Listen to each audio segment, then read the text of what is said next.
అంతేకాదు ఎవరన్నా అడిగారంటో ఈ పుస్తకం మాది, ఇదిగో మా ఇల్లు అని చెబుతూ ఉంటాం ప్రియులని. ఇంతకీ మనం వేరు, మనం ఉంటున్న ఇల్లు వేరు. ఇదిగో మన శరీరంలో ఉన్న అవయవాలు వేరు, మనం వేరు.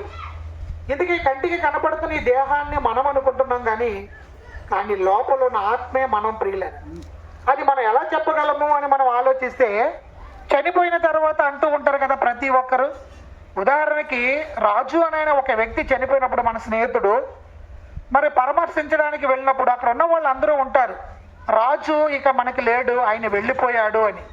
మరి కళ్ళ ముందు ఉన్న మరి ఆయన లేడు అంటున్నారు ఏంటి అంటే, వారు అంటారు ఆయన రాత్రే వెళ్ళిపోయాడు, అది ఆయన ధరించుకున్న శరీరం శవం అంటారు.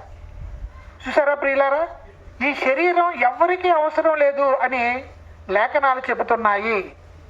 ఆత్మే మనల్ని జీవింపచేస్తుంది, మన అవయవాలను పని చేయిస్తుంది, మనల్ని నడిపిస్తుంది. అది మనలో నుంచి వెళ్ళిపోగానే మన అవయవాలన్నీ పనిచేయ ప్రియులారా. చూడండి, కరెంటు ఉంటే మన ఇంట్లో ఎలక్ట్రికల్ సామాను అన్నీ పనిచేస్తుంటాయి. టీవీ ఆడుతుంది, ఫ్యాన్ తిరుగుతుంది, సూప్లెట్ వెలుగుతుంది. కరెంటు పోతే అన్నీ ఎలా ఆగిపోతాయో మనలో నుండి ఆత్మ వెళ్ళిపోగానే మన శరీరం ఆగిపోతుంది ప్రియులారా. చూడండి, మరి దీని కొరకు ఆలోచిస్తున్నారే కానీ అసలు మనమనే ఆత్మ ఒకటి ఉందని, అది చావు లేనిదని ఎవరూ ఆలోచించడం లేదండి. అంటే శరీరానికి మరణం ఉంది కానీ ఆత్మకు మరణం లేదు. ఈ శరీరం ఏమవుతుందంటే మట్టి నుంచి తీయబడింది, మట్టిలో కలిసిపోతుంది. ఎలాగైనా పంచభూతాల్లో కలిసిపోతుంది. వారు సాంప్రదాయాల ప్రకారం ఇదిగో మట్టిలో కప్పి పెట్టిన, కట్టెల మీద పెట్టి పండించిన ఏదో విధంగా ఈ పంచభూతాల నుంచి తీయబడిన శరీరం పంచభూతాల్లోకి వెళ్ళిపోతుంది. మరి ఆత్మ తను చేసిన దేవుడి వద్దకు మరలు వెళ్ళాలి. మరి వెళ్ళాలి అంటే ఈ లోకంలో జనన మరణాల మధ్య జీవిత కాలంలో మనిషి పాపిగా మారిపోయాడండి. ఏ భేదము లేదు, అందరము పాపం చేసాము అంటుంది.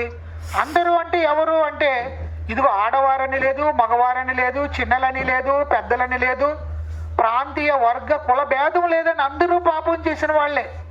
మరి దేవుడు అనుగ్రహించి మహిమను పొందలేనప్పుడు అది పొందుకోవడానికి మనం ఏం చేయాలండి? పాపం తీసివేయబడాలి. మరి అది మానవుడు చేసిన దాన ధర్మాలు బట్టి, పుణ్య కార్యాలు బట్టి, వాడు చేస్తున్న మంచి పనులు బట్టి పోదు ప్రియులారా. రక్తం చిందిస్తేనే కానీ పాప క్షమాపణ జరగదని లేఖనాలు చదివిస్తున్నాయి. అది కూడా పరిశుద్ధుని యొక్క రక్తం వలనే అది సాధ్యమవుతుంది అంటున్నాడు. ఏ మానవుడు కూడా పరిశుద్ధుడు కాదు ప్రియులారా.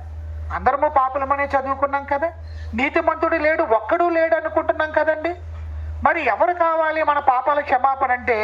ఇదిగో యేసు క్రీస్తు ప్రభు వారు దైవ మానవుడుగా ఈ లోకానికి వచ్చి మానవుల యొక్క పాపానంతా తన భుజాల మీద వేసుకుని మనం పొందవలసిన దోష శిక్ష, పాపం శిక్షను ఆయన భరించాడు. అందరూ అనుకుంటారు అందరు దేవుళ్ళు ఎలాగున్నారు, ఈయనేంటి సిలువ మీద వేలాడుతున్నారని అనుకుంటున్నాడు.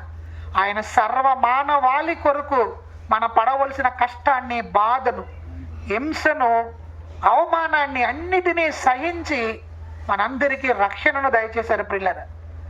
ఎవరైతే స్వార్థ వింటున్నారో వారికి మారు మనసు కలిగి పాపక్షమాపణ నిమిత్తం యేసుక్రీస్తు ప్రభువును విశ్వసించి ఆయనే నా పాపాల నుండి విమోచకుడని, నన్ను రక్షించేవాడని అంగీకరిస్తారో వారందరినీ కూడా నిత్య జీవానికి వారసును చేస్తాడు ప్రియులారా.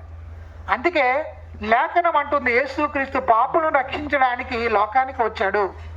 దేవుడు ఈ లోకానికి రావాల్సింది నశించిపోతున్న మానవులను రక్షించి ఆయన ఉన్న పరలోకానికి తీసుకువెళ్ళడానికి. ఆ పరలోకానికి వెళ్ళడానికి మనకి దేవుడికి మధ్య పాపం అడ్డు ఉంది ప్రియులారా. చూడండి, ఎవరి దగ్గర ఒక వస్తువు ఎరువు తెచ్చుకున్నాం అనుకోండి, అది మళ్ళీ ఎలాగున్నది అలాగే ఇవ్వాలి కానీ సొట్ల పెట్టిస్తే ఇచ్చుకుంటారా? తీసుకోరండి. మరి దేవుడు నరులను యథార్థవంతులుగా పుట్టిస్తే ఈ లోకంలో వివిధమైన తంత్రాలు కలిగించుకుని పాపిగా మారి పాపంలో చనిపోతే నరకానికి వెళ్ళిపోతామన్న సంగతి మరిచారు ప్రియులారా. అందుకే నీవు నేను ఏ నరకానికి వెళ్ళకూడదని ఇదిగో ఆయన కుమారులుగా మనందరినీ వారసులుగా నిత్య జీవం తీసుకువెళ్ళాలని ఆయన ఈ లోకానికి వచ్చారు. వచ్చిన ఆయనను ఎవరైతే విశ్వసించి దేవుడుగా, ప్రభువుగా అంగీకరిస్తారో, అంగీకరించిన వాళ్ళందరికీ పాప క్షమాపణ, మారు మనసు, రక్షణ, మరణం తర్వాత పునరుద్ధానము, నిత్య జీవాన్ని మీరందరూ స్వతంత్రించుకోవాలని అంతే ధన్యత ఆ దేవదేవుడు మీ అందరికీ అనుగ్రహించాలని కోరుతూ ఈ మాటలు ముగిస్తున్నాను. దేవుడు మిమ్మలను, మీ బిడ్డలను, మీ గ్రామంలో దీవించి ఆశీర్వదించునుగాక. ఆమేన్. ఈడ ఆరా